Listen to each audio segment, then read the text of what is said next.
Condomínio de luxo é alvo de bandidos na Serra. Um dos assaltantes morreu depois de invadir a casa de uma policial civil. Os criminosos usaram roupa camuflada e passaram por um matagal. Dona de casa morre com suspeita de supergripe.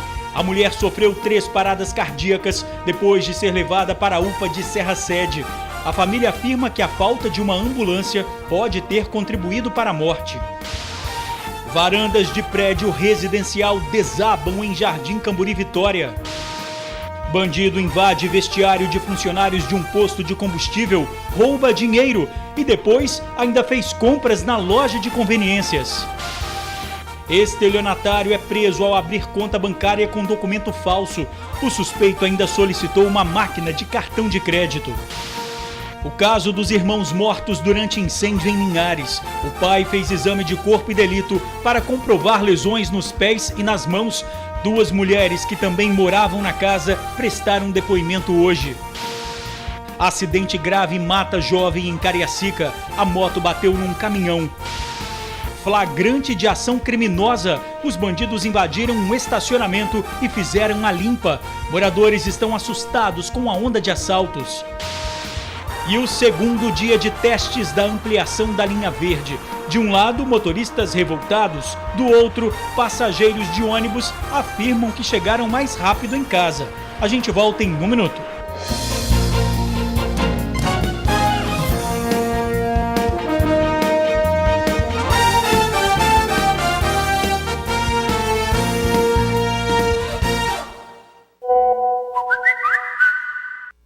Olá, boa noite. Familiares de uma dona de casa na Serra estão revoltados. A mulher morreu com suspeita de supergripe. Ela chegou a ser levada para a UPA de Serra Sede, mas não conseguiu ser transferida para um hospital por falta de uma ambulância. Essa foto foi tirada 8 dias antes de Aurinete Moreira, de 34 anos, ser internada no hospital. Ela foi diagnosticada com pneumonia. Estava há dias em casa com febre e muita tosse. Horas depois da internação, a família foi avisada que a dona de casa estava com suspeita de H1N1. Colocaram ela na sala de isolamento, isolaram ela. No momento ela só estava respirando com oxigênio ainda, sem aparelho, sem nada, no isolamento, né? Por causa dessa suspeita. Quando deu 3 e alguma coisa da madrugada, ela deu o primeiro início da parada cardíaca dela, né? Que conseguiram, ela voltou normal de novo. No mesmo dia, que foi na segunda, né, 6 e pouca da manhã, ela deu a segunda parada cardíaca dela. Na terça-feira, ela já deu uma outra, que aí ela não acordou mais, não levantou, não mexia, não abria o olho nem nada. O quadro de saúde dela foi piorando com o passar dos dias. Foi solicitada uma remoção para um hospital que atendesse o caso dela. A equipe observou uma piora no quadro de saúde, onde ventilou a possibilidade de ser H1N1, foi quando foi feita a coleta do material para investigar o caso dela. Não temos a confirmação ainda, o material foi enviado para o laboratório central, que é do estado, e estamos aguardando para saber se foi ou não H1N1. A Secretaria Estadual de Saúde é responsável pelas vagas. Como a primeira não tinha área ideal para o isolamento, foi solicitado um outro leito para internação. A segunda vaga seria para um hospital de São Mateus, no norte do estado. Porém, segundo a Secretaria Municipal de Saúde da Serra, houve uma demora com a ambulância que iria fazer a remoção da paciente. A família acredita que se não houvesse esse atraso, a Aurinete poderia estar viva. Se tivesse chegado, tinha dado tempo dela ter sobrevivido, mas a ambulância até agora não chegou.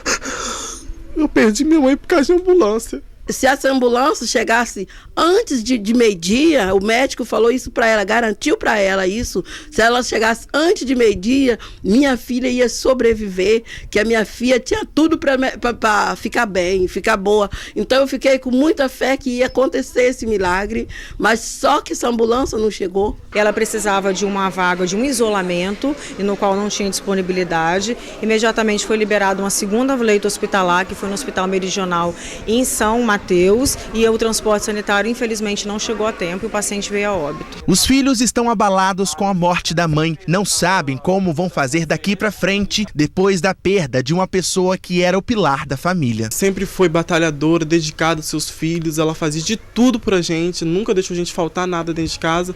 Ela sempre foi guerreira, sempre foi. Minha vida foi por água abaixo, né? Porque agora em maior aniversário dela e também o Dia das Mães, né? E eu vou passar sem ela aqui. É muito triste, eu estou muito revoltada com isso, é uma dor muito grande. Nunca passou pela minha cabeça que eu ia perder a minha filha com 34 anos.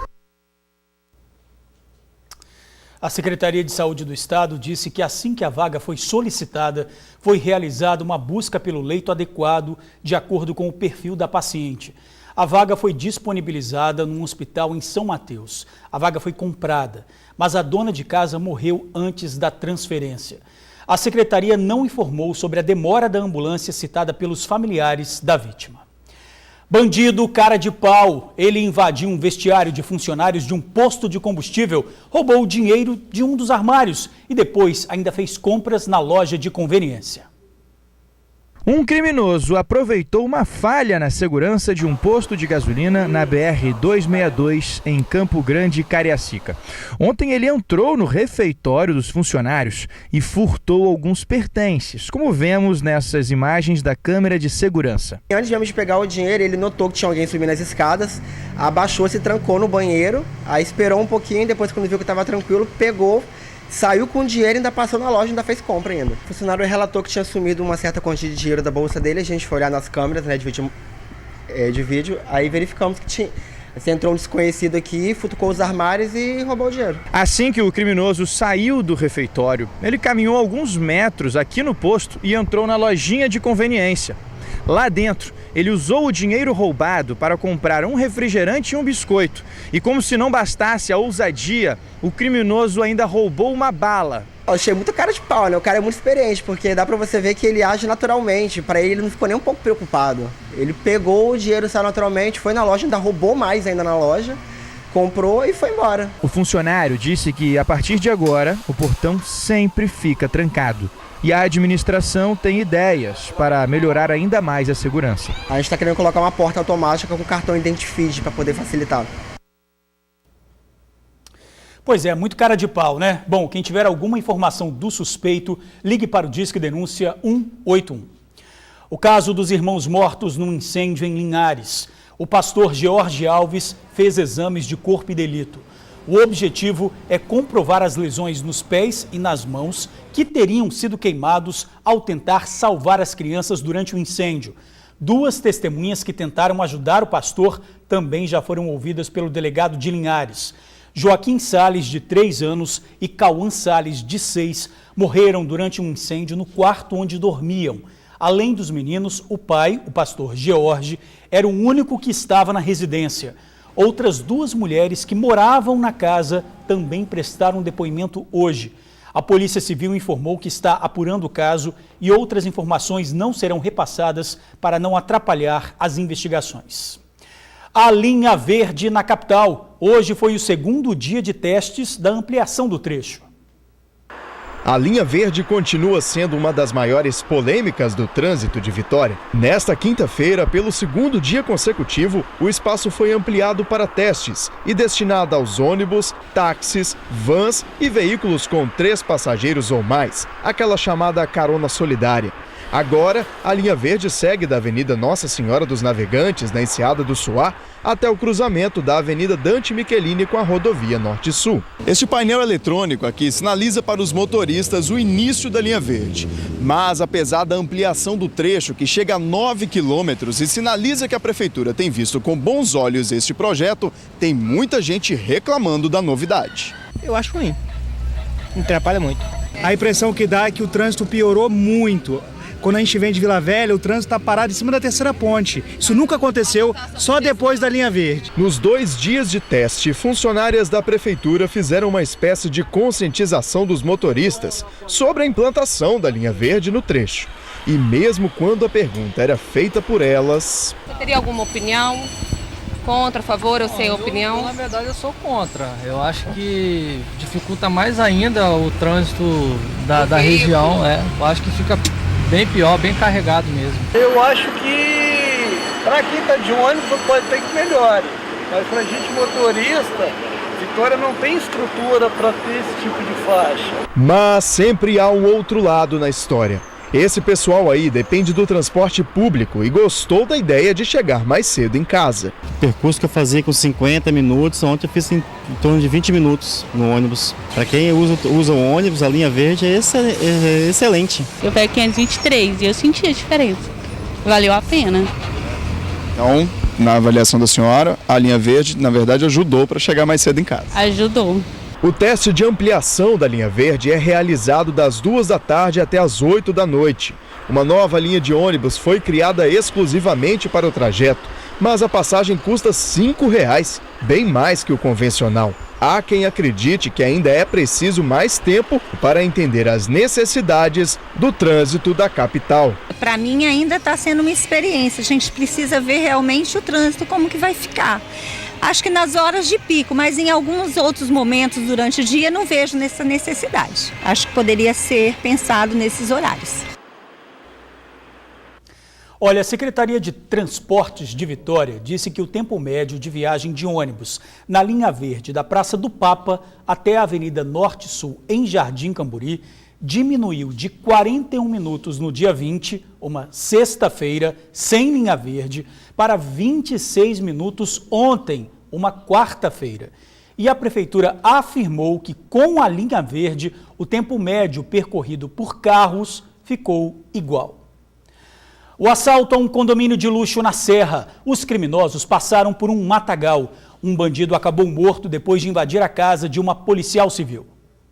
O condomínio de luxo fica próximo à rodovia do Contorno. Os bandidos passaram por esse terreno. Eles invadiram a casa de uma policial civil de 33 anos e do marido dela, o engenheiro de 43. Usaram roupas camufladas e entraram pela janela. Um deles estava com esse revólver calibre 38 e o outro com uma faca. Ameaçavam matar as vítimas e as filhas pequenas do casal, que estavam no quarto ao lado. O engenheiro foi levado pelo bandido armado com um revólver para um corredor, enquanto a mulher estava sob a mira de uma faca dentro do quarto. O marido disse onde estavam as joias, só que era o mesmo lugar que estava a pistola .40 da policial. A mulher então fingiu que iria buscar os pertences, mas pegou a arma e atirou 7 vezes no bandido, que morreu na hora. No mesmo instante, o outro bandido atirou no engenheiro, mas a arma falhou. A vítima entrou em luta corporal com o assaltante, que atirou mais uma vez. O engenheiro acabou baleado na perna. O ladrão conseguiu fugir. A vítima foi socorrida para este hospital e passa bem. Vanderlei é proprietário de alguns terrenos no local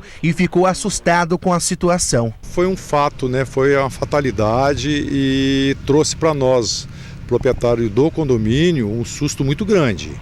A gente não esperava isso porque o nosso pilar principal do condomínio é a segurança, o que me fez comprar. A Polícia Civil investiga o caso e acredita que a cerca elétrica do condomínio, que estava desativada há pelo menos 20 dias, teria facilitado a ação criminosa. Os moradores devem se reunir para discutir melhorias na segurança do local. Foi convocado hoje pela Associação dos Moradores uma reunião extraordinária para a gente tentar entender o que aconteceu, aonde aconteceu e já entrar com as ações reparatórias, né, para que isso não venha se acontecer novamente. O condomínio disse que a equipe de segurança foi acionada logo depois do assalto e deu o apoio necessário à família. Também afirmou que o local tem cerca elétrica, arame, central de monitoramento 24 horas e vigilância motorizada. O caso está sendo investigado pela Delegacia Patrimonial. Estelionatário é preso em Vitória. Além de abrir uma conta com um documento falso, ele ainda tentou pedir uma máquina de cartão de crédito. A polícia apreendeu Elvio Henrique Cirilo, de 41 anos, ontem, por volta de meio-dia, dentro de uma agência bancária na Praia do Canto, em Vitória. O estelionatário usou um documento de identidade falsificado para abrir uma conta. A delegada contou que ele pediu todos os serviços e não negociou nenhuma taxa, o que levou à suspeita do banco. O banco desconfiou de algumas situações, entre elas o fato dele solicitar todos os produtos, não solicitar nenhum tipo tipo de desconto, que não é muito comum. Elvio voltou na mesma agência bancária, na Praia do Canto, para pedir uma máquina de cartões de crédito. A polícia acredita que ele ia usar o equipamento para clonar cartões. Mas antes que essa solicitação fosse atendida, os bancários desconfiaram e conseguiram ligar para um telefone antigo que estava no cadastro do estelionatário. Quem atendeu foi a vítima, um homem morador de Colatina que teve a identidade roubada e usada de forma criminosa por Elvio. Tendo essa confirmação, a polícia foi chamada e o estelionatário foi preso. A delegada disse que ele chegou a apresentar a identidade falsa para os policiais, mas depois de ser preso, confessou o crime em depoimento. A orientação dos policiais é proteger ao máximo os documentos para que as informações não sejam usadas por criminosos. É sempre importante não estar perdendo os documentos. Em caso de perda, denuncie imediatamente, registre a ocorrência e a gente está monitorando o nosso CPF, verificando se não está chegando nada no nosso e-mail, alguma compra que a gente desconhece. Está sempre atento que a gente vai ter maiores oportunidades de estar resolvendo o problema. Jovem morre após acidente grave em Cariacica Sede. A moto bateu num caminhão na rodovia José Sete. Thaís Ferreira, de 22 anos, estava na garupa e morreu na hora. Quem conduzia a moto era o marido dela. Ele ficou ferido e teve que ser levado para o hospital. A dinâmica do acidente não foi divulgada. A jovem deixa 2 filhas, de 2 e 5 anos. A insegurança em Campo Grande, Cariacica. Moradores e comerciantes estão assustados com a ação de criminosos. Roubos, assaltos e arrombamentos constantes. Tá difícil tocar a vida em Campo Grande. Por aqui, em cada esquina, há dezenas de histórias sobre gente que já teve prejuízos com as ações criminosas. Estávamos dentro de casa, dormindo. Quebraram um pedaço ali do muro para colocar o pé, roubaram meu tanquinho, uma rede, uma gaiola com periquito, né, que a gente tinha ali. Estas imagens são do circuito de uma igreja e mostram o momento em que um homem escala o muro e invade um estacionamento privado. É revoltante, né? Porque a gente trabalha muito para conseguir o que a gente tem e a pessoa pega e leva no piscar de olhos. É casa, é comércio, é tudo que é assaltado. Não tem um local assim que você fala assim, é isso, você já foi assaltado, que a pessoa fala, não, graças a Deus não.